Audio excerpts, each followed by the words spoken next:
I am Brad Keelor. They are Tim Siegel and Lucky Nagarajan. Next on Director's Cut, you're going to hear some great college stories. All I'll tell you, printers and pizza.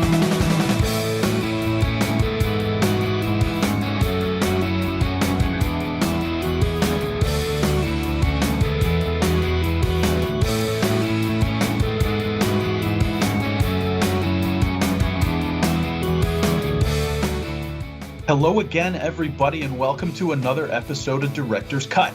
My name is Brad Keelor. I'm the director of the Geo-Institute, and that is why we call this show Director's Cut. Every week, I sit down with a different GI member who has stories to tell. Some of them are personal, some are professional, but all of them are fun. If you don't know anything about the Geo-Institute, after you watch this today, you should head over to geoinstitute.org. When you are there, you will find out that we are a technical society with about 12,000 members, most of whom are geotechnical engineers and or geologists, and that we are part of the American Society of Civil Engineers. If you like what you see today, and I think you will, you should click like and subscribe, get notifications, and if you do those things in that order, we will let you know every time we post something to our YouTube channel. Now, there are a few things that might be off for you today. Viewers, you see a Christmas tree behind me, but it is not a Christmas tree. It is a Terzaghi tree left over from Terzaghi Day, which as you watch this was a few days ago. Hopefully you celebrated with us. And you will also notice, if you are a keen viewer, which I think you are, there are two guests in front of you. This is the first time in Director's Cut history we have had multiple guests who are not related to each other. You may also know them from the hit podcast series that the Deep Foundations Institute does. They were on Interview with the Survivor. They're on Rumble. They're on, are those the only ones you guys are on? Or are you guys Game on Day. Game Day coming up. That's right. Day. Good job. Maybe I'll make a special appearance on Game Day. You know, that would be We're trying. Blow people's minds. But we are joined this week by Tim Siegel of Dan Brown and Associates and Lucky Nagarajan of Giken America. Welcome, guys. How are you? Great, We Brad. are Great. great. That was amazing, Brad. That was nice, high energy intro. We bring it every week. This is a very I like serious it. thing. We have 10 questions for the two of you, the same as we do every week. And we start with one of the two that we ask every single guest. Describe your jobs in 45 seconds. Very good. Lucky, you going first? Sure. Let me go first. Well, 45 seconds is not a lot of time. I will say my job is to rock Deep Foundation industry. As the youngest, only female general manager, I'm responsible for managing company, building business, increasing revenue in North and South Americas and Canada. Being the only non-Japanese in Giken America puts me in the eye of the storm, per se.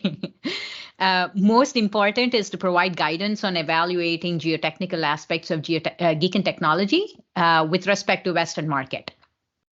Most of my job is talking to the staff, reviewing, coaching them on Western work culture and business aspects, mentoring them on building clientele and ways to advocate for unique technology and guiding in anything else needed.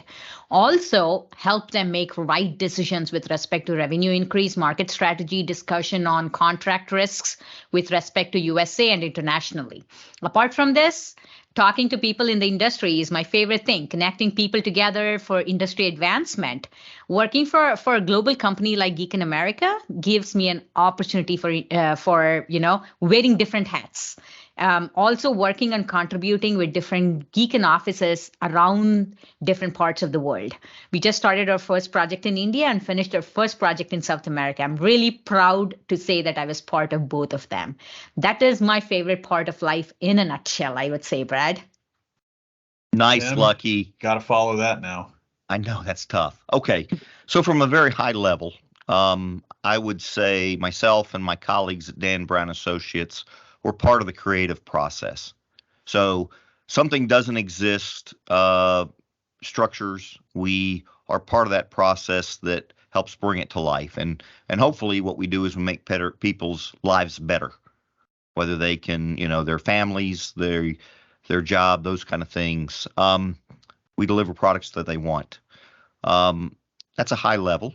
We're a service group. We are there to serve our clients and find out what they need, and that goes from organizations to also individuals. A lot of times I think of the project managers we work with. They're feeding their kids. Their career themselves are dependent on us delivering a product that is not only constructible but cost efficient. On a more granular level, myself, it's trying to understand a complex problem. The difficulty in engineering is really not solving it. Once you understand it, you can solve it. But just trying to understand the complexities, I think, is the challenge. And as a senior principal here at DBA, we're working with some of the younger folks. We're really trying to lead them into understanding it, and then as a team, we solve it. And at what we'd like to do is solve it at a cheaper price than somebody else can, because that's what our clients want. So I do have to ask a follow-up question here, and it's for Lucky. Yes. I spent a lot of time studying international relations and international business and all that stuff, and I do not feel like I was prepared for a situation that you're in. I'm guessing you still have surprises every day. The Japanese business culture, even in 2022, is very different than the Western one. How do you deal? Oh, yeah. Coming into this was like, I've been with them for a little over 3 years now. When then president of Giken America asked me to join a Japanese firm, I was very reluctant. I didn't want to. I said, let me think about it. But he did not stop pursuing me.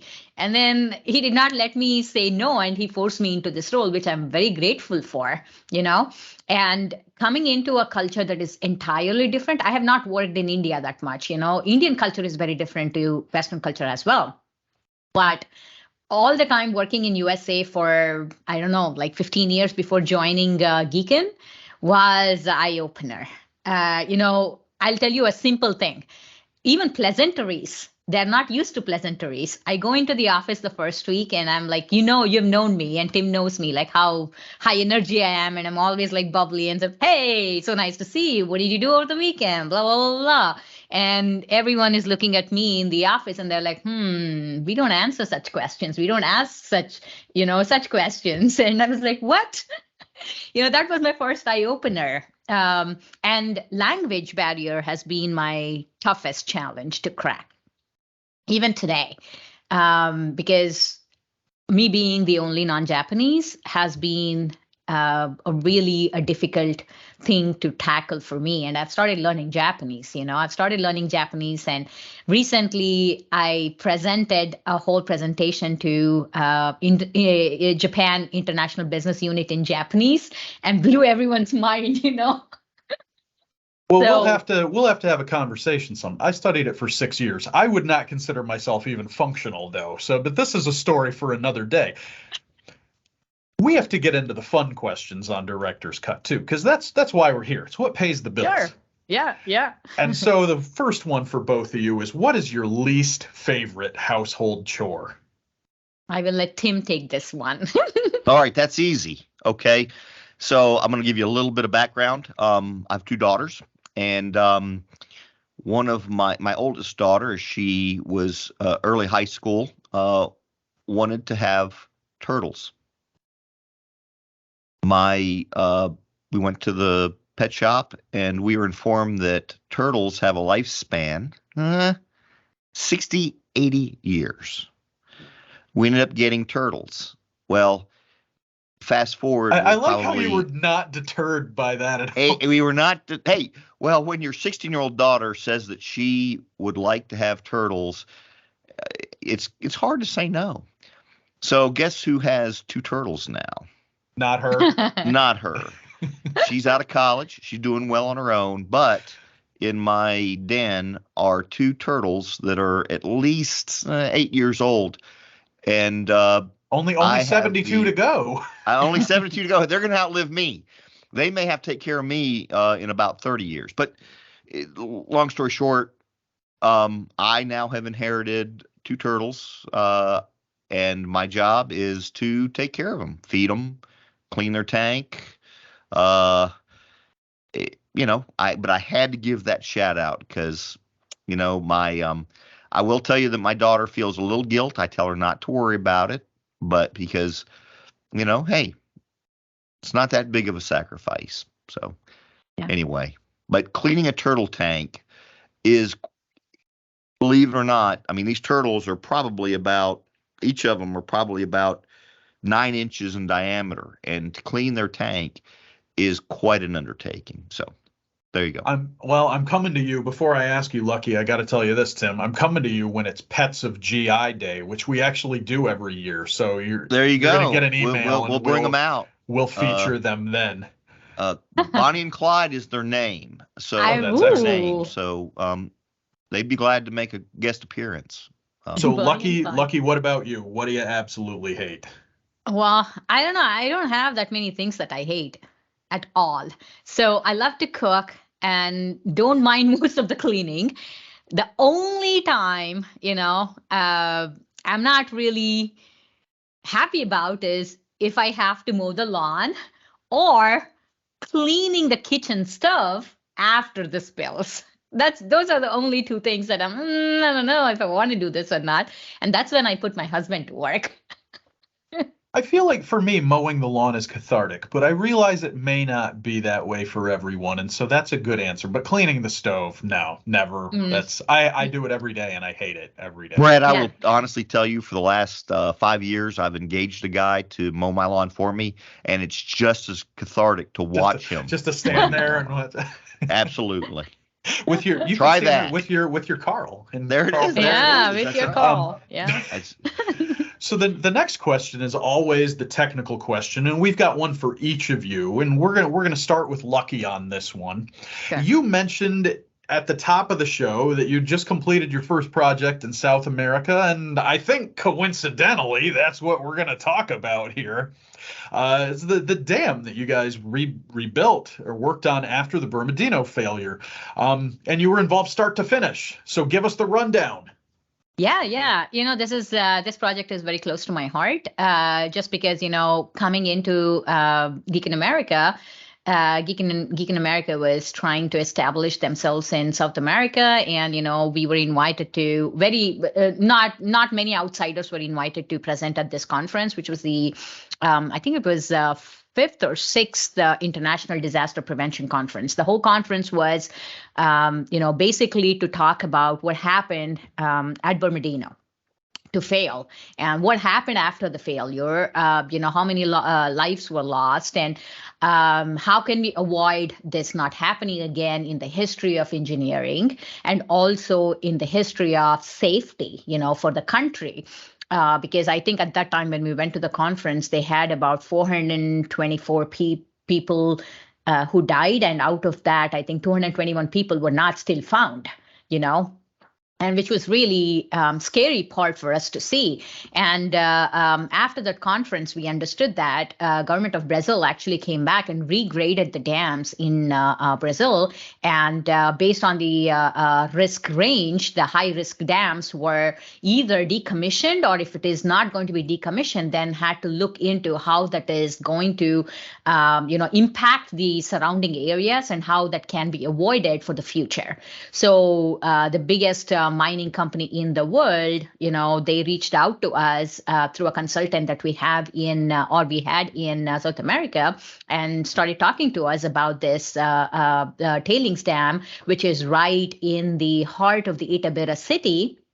And this project is being done in 2 different phases. The first phase was there's a reservoir, and the reservoir, if something happens, the dam fails and the tailings get into the reservoir, the whole city does not have water at all. It's a huge city. So that's the conversation that we started having. And then we started looking at the challenges and the risks that we have to do this project. Number one, this is the first time we are getting into South America. Number two, this technology that we are bringing in is very new to South America. And the third one is they had designed this as a rock-filled dam and the concrete dam, which was going to take ages for them to build. And, it's basically a barrier wall. Before Bernardino failure, if the dam fails, they were asking the companies to build a barrier wall, which was more like containing maybe 60% of the tailings. And after the Bernardino failure, they said you have to contain 100% of the tailings. So that was the biggest challenge for us, to design a structure that can actually contain 100% of the tailings in the event of the failure. So public defense, we had to convince public defense, and the auditors of the project, convince them with the design and the technology that we are bringing in, and the constructability and the safety. Safety was on top of this, based on the inundation area, like how far can the equipment be? Where can the equipment be? How can you install the structure if you design correctly? And, safety personnel, right? Like you have to think about them, like safety for the personnel who are working on the dam. So there are 4 countries which came together to put the design together: Japan, Brazil, Australia, and USA. So the codes, building codes and, construction codes were all looked in different countries, and they all brought in together. And as Giken, Japan was providing the design, conceptual design, and we were going to work with the Brazilian engineering company to bring this conceptual design to final design. So this was really, a lot of learning process for all of us who were involved. And the structure was designed as 2 rows of pipe pile walls spaced in between. And the front wall is considered as the energy absorption in the event of coming together. And the second one is more as the barrier wall, which will contain all the tailings. So there were different levels of understanding, engineers, construction, and we brought in the construction company that was chosen by the mining company, brought into Japan to train them on our equipment and the installation procedure and the constructability and the soils that we saw. And then we brought in a team from Japan who actually worked with them to continue with the construction from start to finish. And, for me, I think I cannot believe how much I have learned in this one project with respect to design, construction, and culture, and engineering challenges in a different country. And Brazil, engineering challenges are very much different.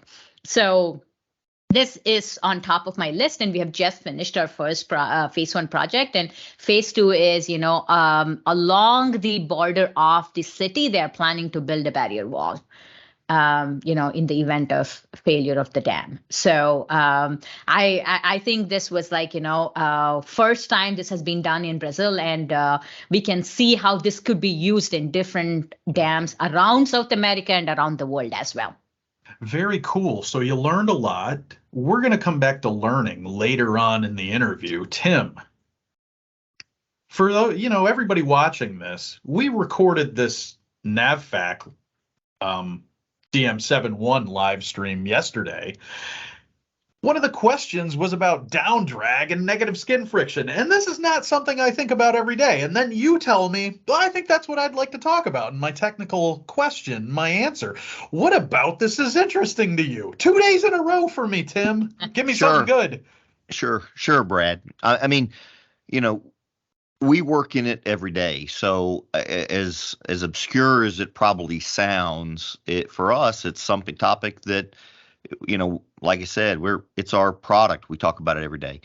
And one of the things I think why it's really interesting is that it's not intuitive. The analysis is not intuitive. I mean, as engineers, things like we get into things like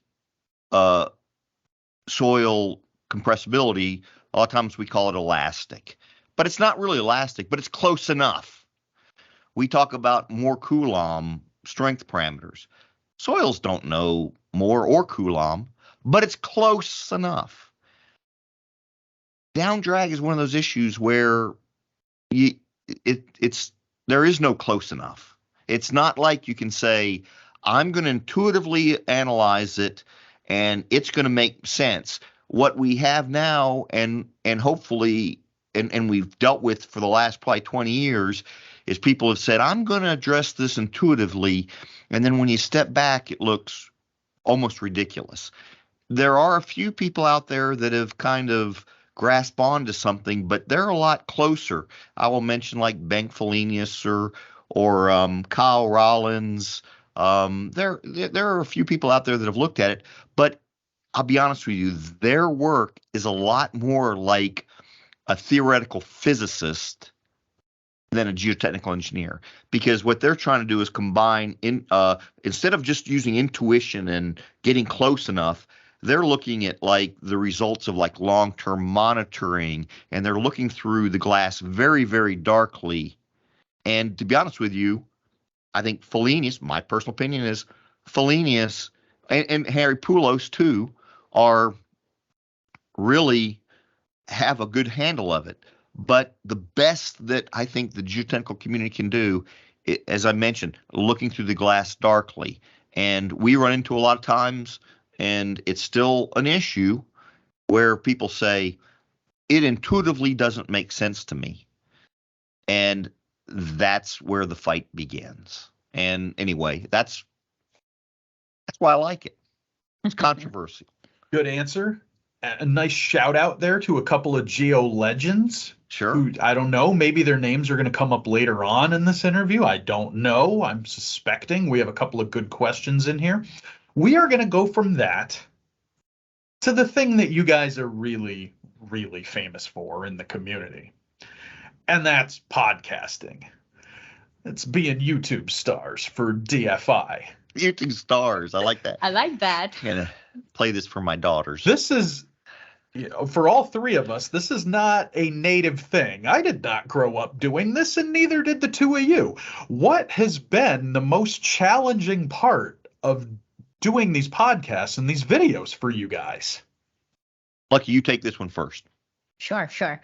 I think the most challenging part was to keep this very unique. As you said, I think in the last 2 years in the COVID season, I think there were a lot of podcasts that came out of industry, right? There were a lot of podcasts and people were putting it out, and YouTube channel, right? YouTube channelers, like they were out there talking about random things. And for us, the first meeting that we had was to talk about how can we make this unique? How can we make this something that is not out there for listeners, to listen to? That was the first challenging part, I would say. What do you think, Tim? You're right, Lucky. That was certainly a focus, and on a wide scale, we did want to offer product that folks couldn't find elsewhere and would enjoy. I'm going to go a little bit deeper into it. On a maybe a smaller scale, what we try to do we try to do from our podcast is kind of a combination of we try to put a lot of energy into, I would say, the only term becomes scripted, but then we want it to be organic. Yeah. Right. So we put a lot of effort into trying to understand what we're going to delve into and that kind of thing. But at the when it's go time, we really want it to make it natural.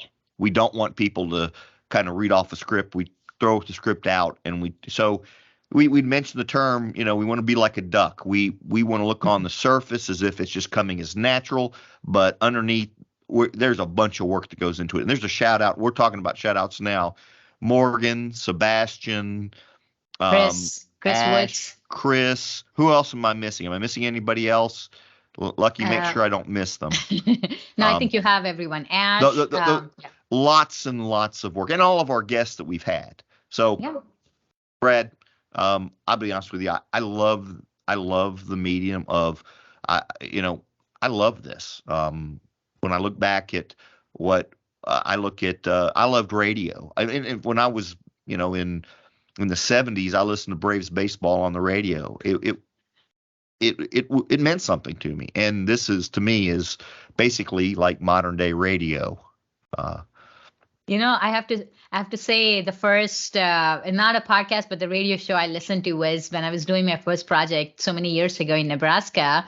With bar engineering, there was the cattle auctioning radio. That was my first radio show I listened to, and I cannot tell you how fascinated I was. Every single day, because when you're driving in no man's land, you don't get too many radio shows. There's only few radio channels that you can listen to. And that was the one I would stick to and listen to how they would really articulate everything that they were saying, That was fascinating to me. Which is not bad. I mean, so as a kid growing up in the Midwest, the first TV show that was on in the morning and the first radio show it was on at the same time was the Farm Report.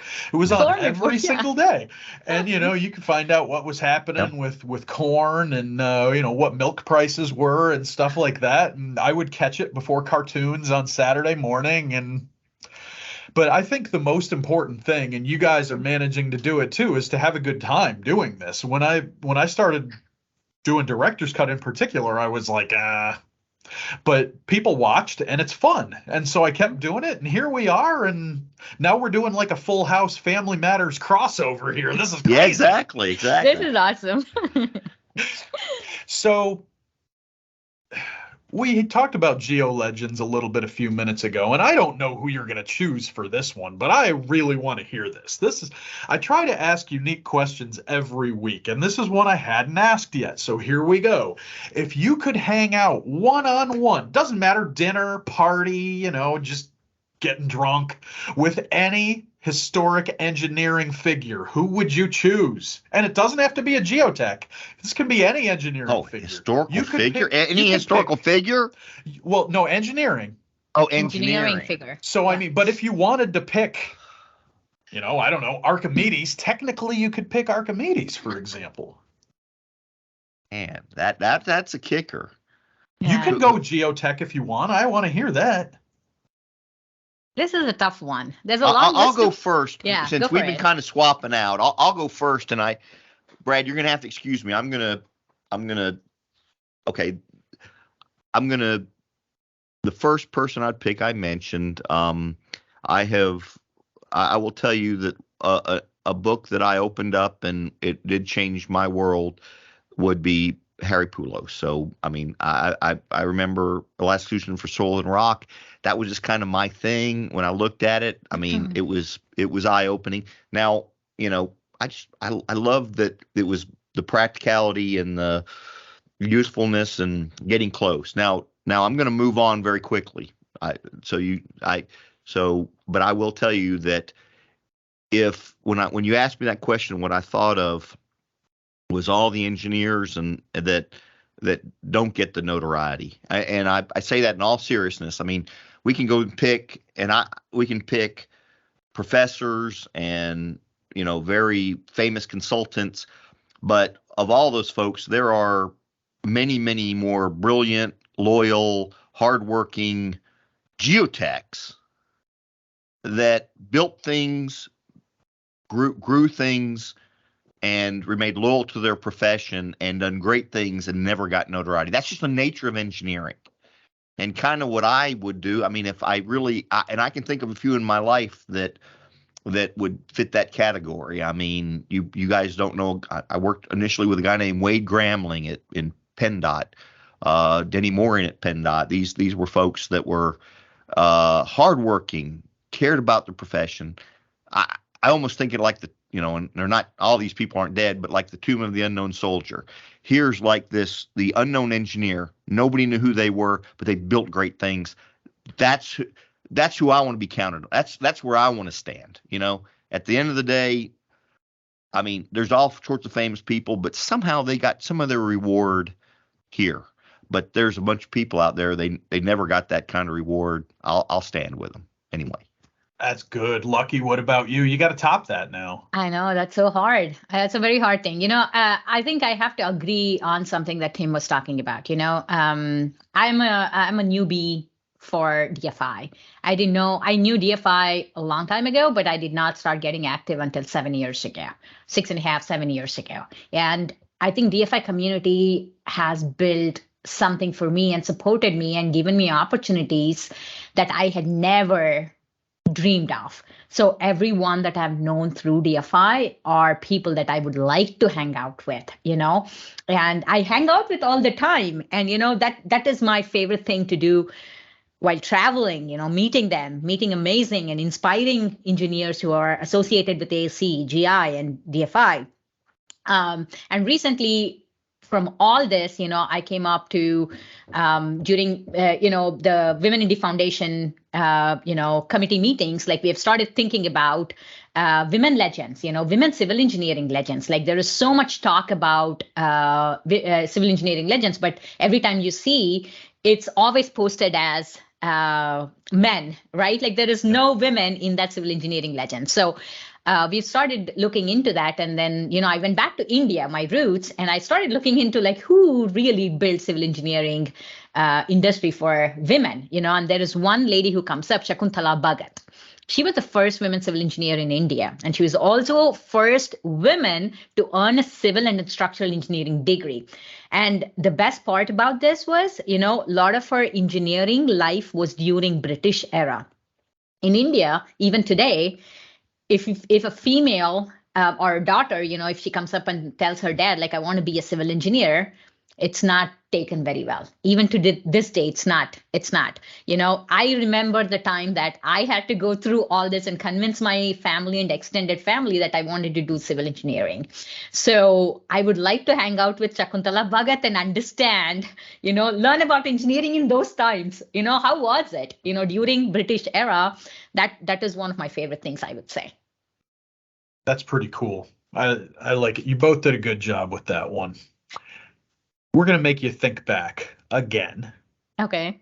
And this is the other question we ask everybody when they come on the show, and that's how did you first get involved in ASCE and GI?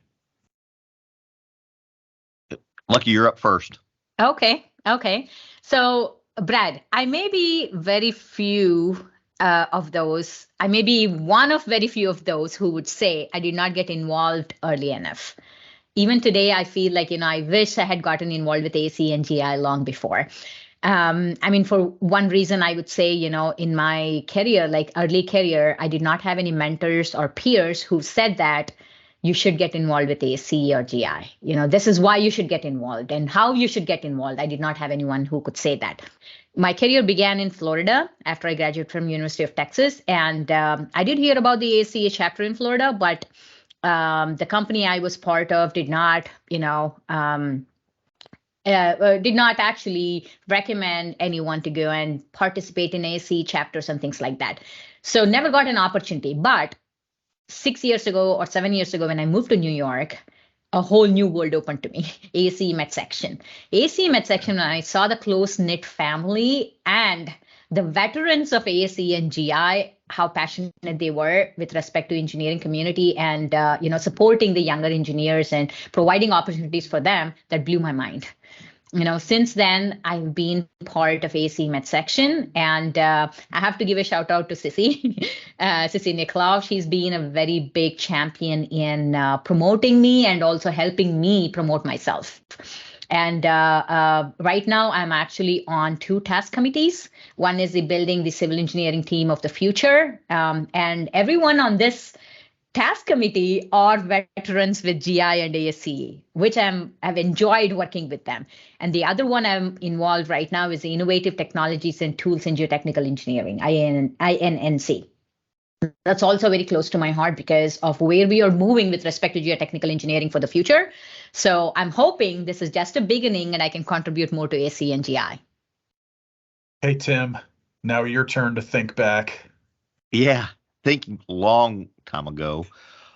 Brad, I remember in college that one of the professors offered a little credit if you joined ASCE. In my recollection, it's cost $45. I didn't have the $45 to spare, or decided not to. But probably when I first got my first job out of graduate school, I joined and got the Geotechnical Journal, and it was back when it was a little square white document, and I remember going through it and trying to find papers that were meaningful. In 94, there was a settlement conference, and I went to my then senior engineer and explained how valuable it would be if I went, and he said, yeah, we're not going to pay for it. So that was a moment. But then 97 came, and it was the first big geo conference, Geo Logan.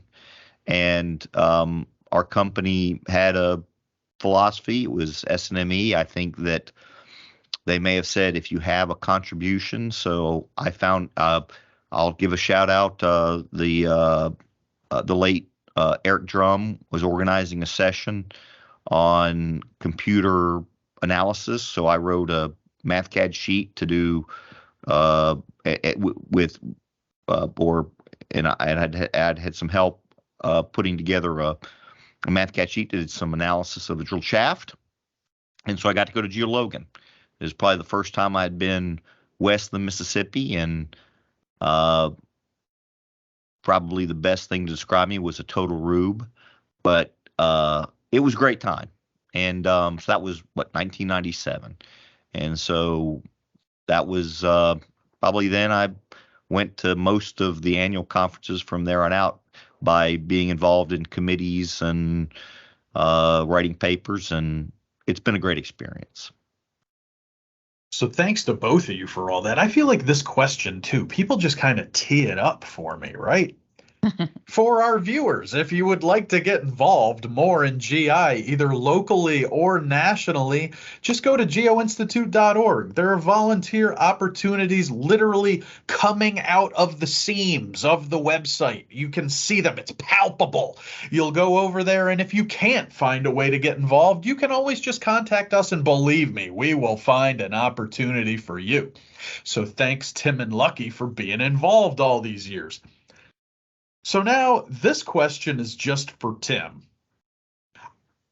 I went to 2 schools in urban areas, never really had a true campus experience. Then I start working, and the first time I had to do a university visit to a college town, I think I went to Penn State. I think I went to State College, and it blew my mind. I was like, this is just craziness everywhere. Now, Knoxville is not as small as State College, but it's not LA either. What is unique about working in a college town? That's a great question. I mean, I'm like you, so I went to Georgia Tech in Atlanta, but I think of Penn State. I've been to Happy Valley, love the town. Been to Athens, Georgia. My wife went to Georgia, lovely town. I like it. The good side of it is that there's always a buzz. Like we had game day last week here, and there was just a buzz in the air, and it just was exciting. Even if you're, there's activity. People are out and about. People are going to restaurants and getting into games, and it just allows you to kind of absorb that energy, even if it's not necessarily your team, which it isn't in this case. Do you constantly let them know that? Well, no. In fact, my wife called me a total poser. Last after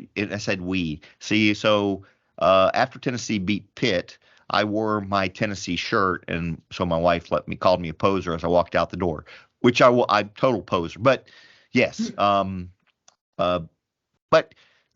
is a downside, right? And the downside is that usually that energy can ebb, and then it will flow, and then it may ebb when the team does poorly or not as expected, and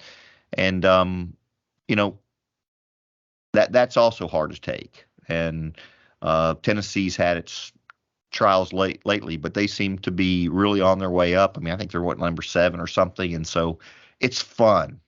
It's just fun to be around. So that's great. I was going to say, yeah, there has been kind of more ebbing than flowing since.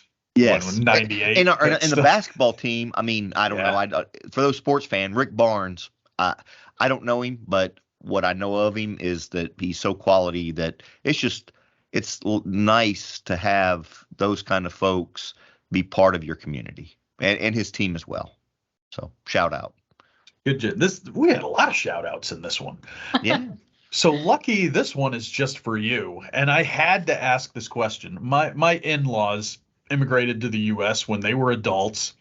When they go back to the Philippines, there are a lot of things that happen there that I guess, I don't know if they're mind-blowing or frustrating or what it is, but things that were part of their everyday life when they were there, but now that they've lived here for over 40 years are not anymore, and it just doesn't make sense to an American brain.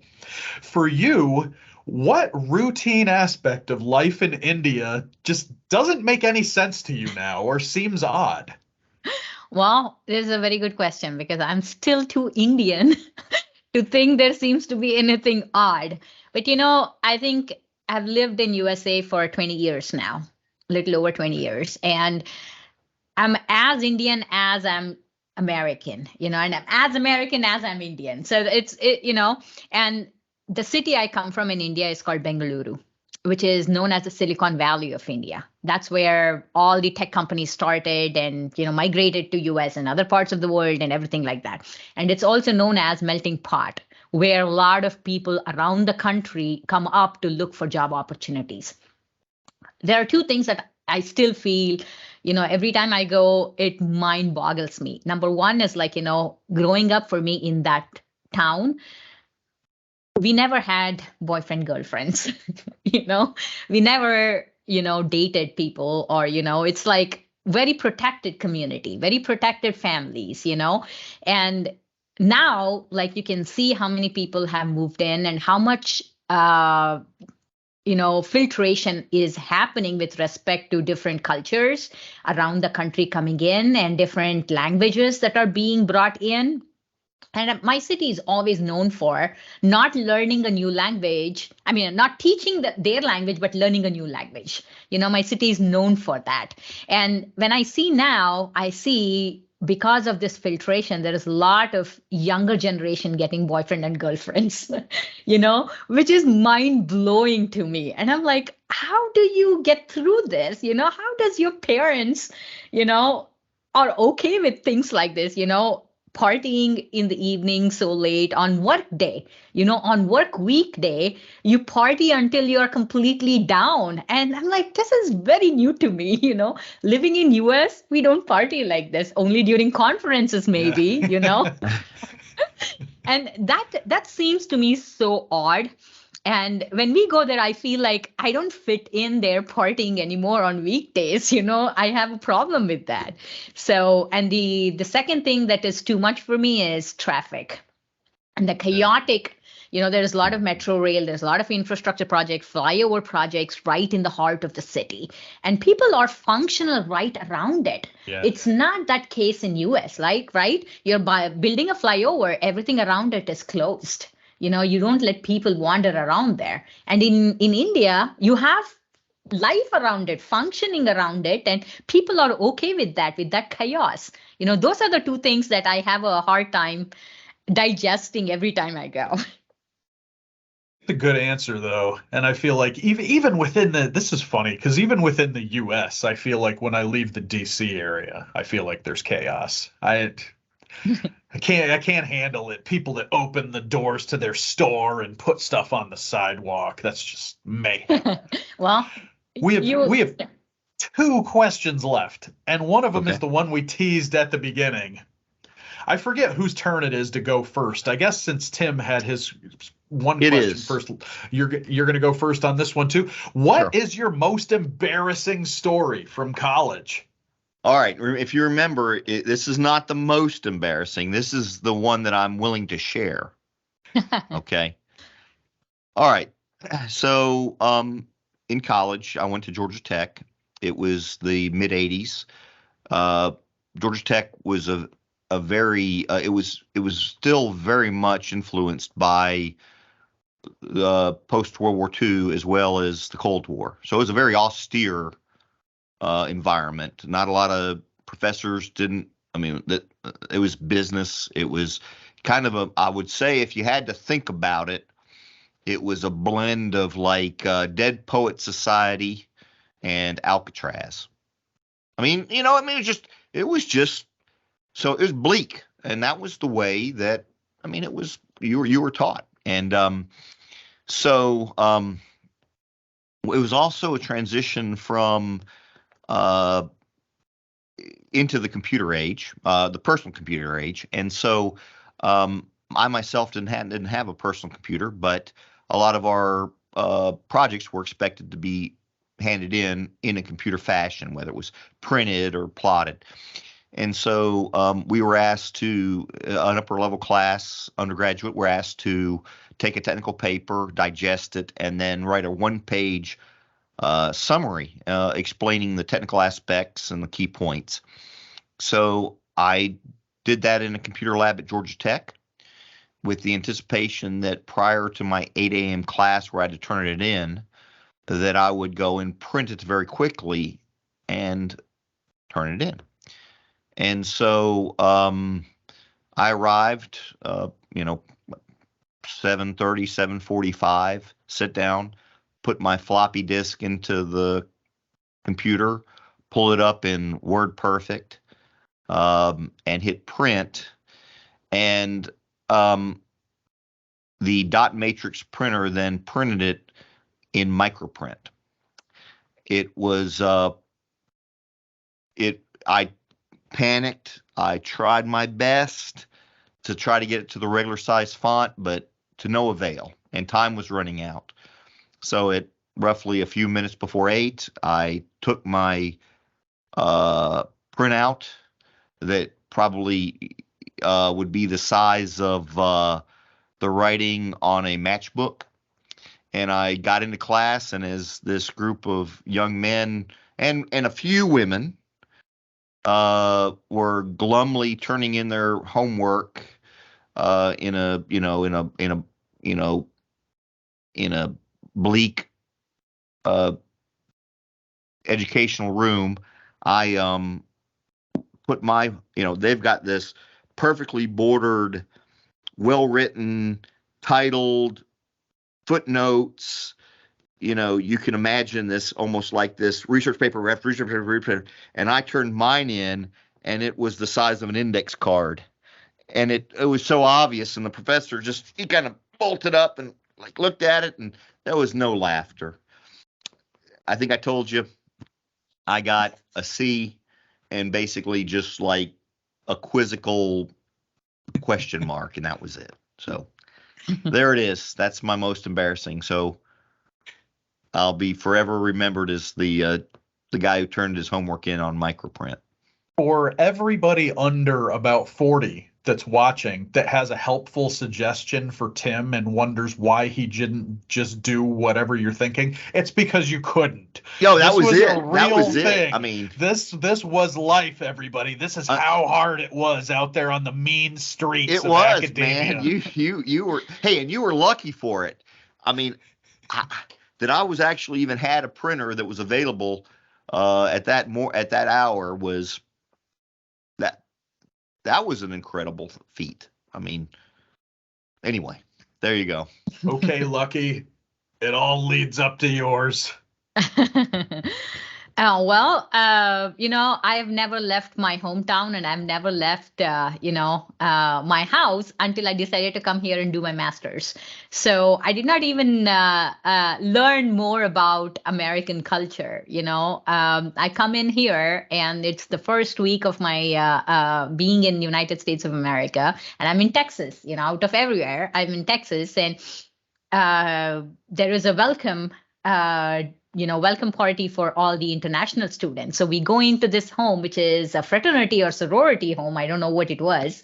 And I did not even recognize those two terms at that time of being in the United States. What is sorority? What is fraternity? I didn't know. And we go in there, and there is lots of food.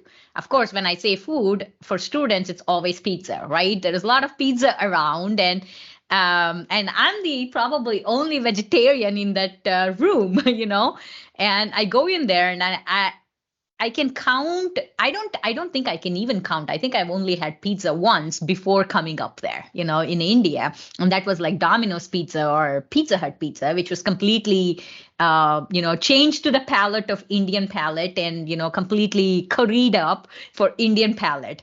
And I come up here and then I see all kinds of pizza, and the pizzas are all pepperoni pizza. At that time, I did not even know there is something called pepperoni that exists, and that is not vegetarian and that is meat. I had no idea. And I go up there and then I take a slice. I thought that was probably a sliced radish or sliced beet, something on top of it. And then I'm ready to take a bite, and someone comes up to me, another Indian senior who comes up to me, and then he's like, "Ooh, you can't eat that." And I'm like, "Why?" Then he says, "Aren't you a vegetarian?" I'm like, yeah, I'm vegetarian. Then he tells me what pepperoni is. Then I put it back, and there is someone who is standing there in front of me and comes up to me and says like, "You don't eat pepperoni?" And then I say, "No, I'm vegetarian." And then he says like, "Why don't you just take the pepperoni pieces off and just eat the pizza?" And I'm like, I don't think I can do that. All the pepperoni is going to be, soaked up into the pizza, and I can't eat that. So it was really, I did not even explain it to him, but I just walked away from there. And, I feel like I wish I had known about sorority, fraternity, and how much partying goes on in the college, which I did not do in my master's, That's a story I probably should say. Well, because, by that point, too, I don't know. Maybe there are people who did. I feel like I did not party a whole lot when I got to the grad school level either. But those are both really good. So that's excellent, guys. We have one more. You're both very experienced individuals in the field. But there's always more to learn. What geotechnical topic do you still feel like you don't understand at this point in your career? And I guess, Lucky, you're going first on this one. Ooh, that's a tough one. Well, as you said, Brad, I think there is always learning, right? As an engineer, you should always be learning. And I always believe that every person I meet, I always learn something from them. So working as a design engineer for 13 years, I changed my career to become a business development person, worked in steel industry, and now I'm continuing in steel industry itself, working for a company that manufactures equipment which installs steel foundations. So in the process of doing that, I feel like I have concentrated a lot more on steel foundations and learning about steel foundation installation, construction, and design and everything else, and how that works with respect to interaction of soil and everything. But I feel like at this time of my career, I have moved away from concrete foundations. I don't know if it's a good thing or a bad thing, but I feel like I've not completely lost touch of concrete foundations, but I also have not kept up with the advancements that has happened in the concrete foundations. So, being part of, technical associations, ASCE, GI, and DFI, I get to hear so many things that is happening in the industry, but that's, I think, is what is very important that I should keep up, but I have not kept up. That's what I would say. Good. Now, Tim, over to you. Final question. Make it a good one. It's a techie question here, Brad, and I hope that the techie folks out there appreciate it. I don't know a lot, and a friend of mine, Augusto Lucarelli, says the more I live, the less I feel like I know, which I feel the same way. But there is one topic that still to this day, kind of when it comes up on a project, I kind of get that feeling of anxiety. And that would be like permeability and fluid flow through porous media. Some people kind of like take it to a duck to water, but I'm the guy that's got to always like refer back to a book and look at like an example and scratch my head, and it doesn't matter. It's every time it's the same. And that when I finally do hang up my pencil or whatever and my shingle and I'm out of the geotech game, that's one thing I won't miss is just that permeability and hydraulic conductivity and porous media. Anyway, that was a techie answer. I hope water is difficult. Water is difficult. Yeah. And there is nothing wrong with the techie answer. So You guys, you made it through all 10 questions. Yay! I used to say this every week, and I've kind of stopped. Maybe I'll start it back up again. We have a perfect 100% survival rate on Director's Cut. Everybody makes it through, but it's still an accomplishment. You should still both be very proud. For our viewers out there, if you liked what you saw today, and again, I like to say this, if you're here at the end, you probably did. You should click subscribe, click get notifications, and we'll let you know every time we post something to the YouTube channel. We'll even put a link down in the show notes so you can watch these two fine individuals ply their trade over on the DFI YouTube channel. Definitely, yeah. That's a So plug right Lucky there. and Tim, thank you so much for doing this. Thank Brad, you for thank the you. opportunity. Yeah, This thank you is for fun. the opportunity. Yeah. It's always supposed to be fun. I mean, not everybody says it's fun, so sometimes I have my doubts, but we make it through and it's always okay. And for our viewers, we will see you with another brand new Director's Cut next week.